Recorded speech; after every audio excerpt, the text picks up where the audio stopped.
नोंथाङा चिरता बिलाइखौ जाफेरबाय नामा? चिरता बिलाइनि गुनफोरखौ नोंथाङा मिन्थिगौ ना? लोगोसे चिरता बिलाइखौ बर' रावाव मा बुङो नोंथाङा मिथिगौ ना? चिरता बिलाइखौ बर' रावाव खालमिटबो बुङो।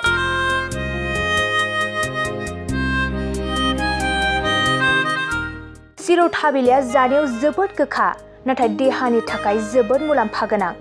थारैनो चिरता बिलाइया जोंनि देहानि थाखाय जोबोद गुन गोनां आरो चिरता बिलाइया जोंनि देहाखौ गोग्गो लाखिनायावबो मदद खालामो।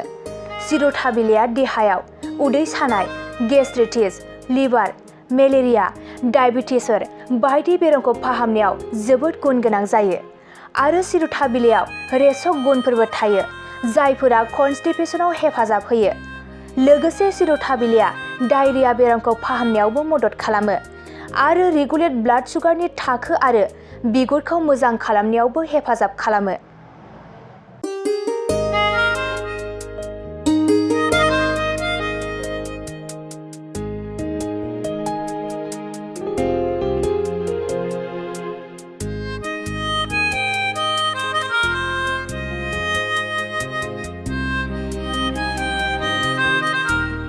मोनसे गोजोनथाव खौरां, बिए सेथि सेमिस्टारनि थाखाय गसाइगावनि जारागुरि गबिन्द बसुमतारी कलेजाव मुं थिसननाय हाबाफारिया सोलिगासिनो दं।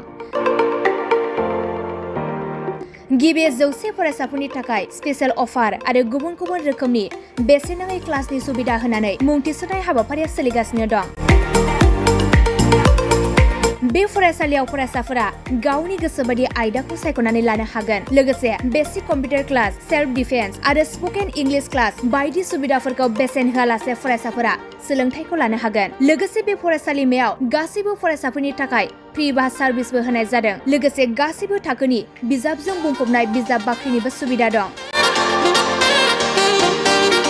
आरो बे खेबनिफ्राय एग्जाम सेन्टार हिसाबै फरायसाफोरा गावनिनो आंगो गबिन्द बसुमतारी फरायसालिमायावनो आनजाद होनो हागोन। बिनिखायनो गासैबो जौसिन फरायसालिनिफ्राय उथ्रिसारनाय फरायसाफोरखौ गबिन्द बसुमतारी फरायसालिमायाव खम बेसेनावनो एडमिसन लानानै गोबां सुबिदाफोरनि खाबु लानो हागोन। बांसिनै मिन्थिनो थाखाय 9101 784754 7002 71929 970 66808878 नम्बराव नोंथांमोना खौरां लानो हागोन।